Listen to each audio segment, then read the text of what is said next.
this is German. Today I'm going to present my video.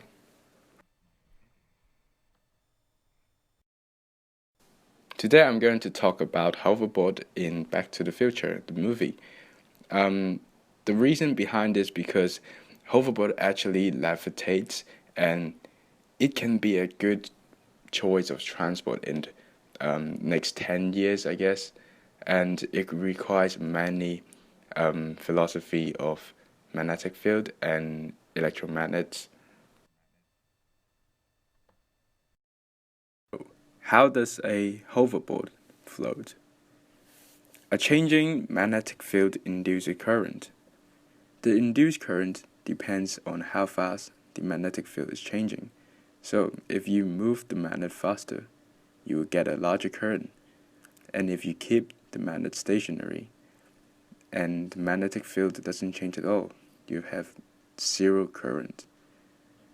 So in a situation, there is an electric current in loop of wires that the induced current also make a magnetic field.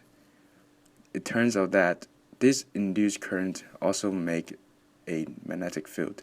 That's it in the opposite direction as the change in magnetic field due to the magnet.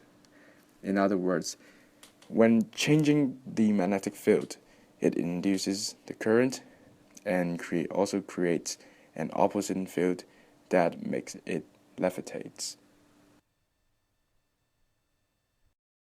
In daily life, electromagnetism can be applied in different areas, like electric generators and dynamo for mechanical energy, and back electromotive force in electric motor, such as freezer and air conditioners.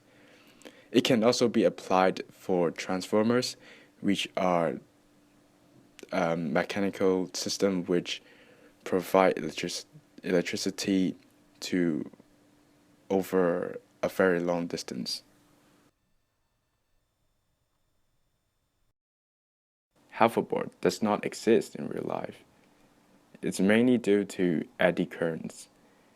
Eddy currents, by Land's law, they are the current flows in such a way as to create a magnetic field opposing the change.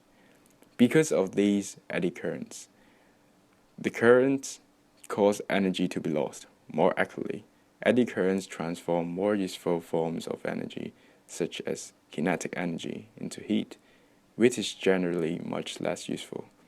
In many applications, the loss of useful energy is not particularly desirable. And for other aspects, it is expensive to undergo this process. I mean, there are some companies trying to make this hoverboard, but the cost is just terrible. It costs around 10,000 US dollars.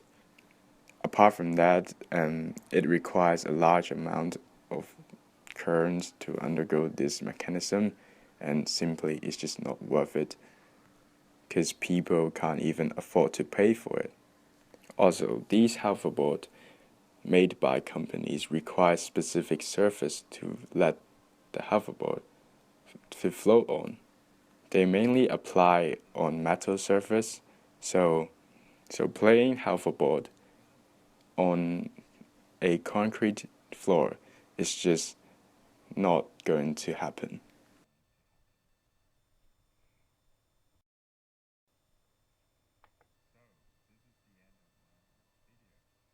So, this is the end of my video, and I hope you guys enjoy it.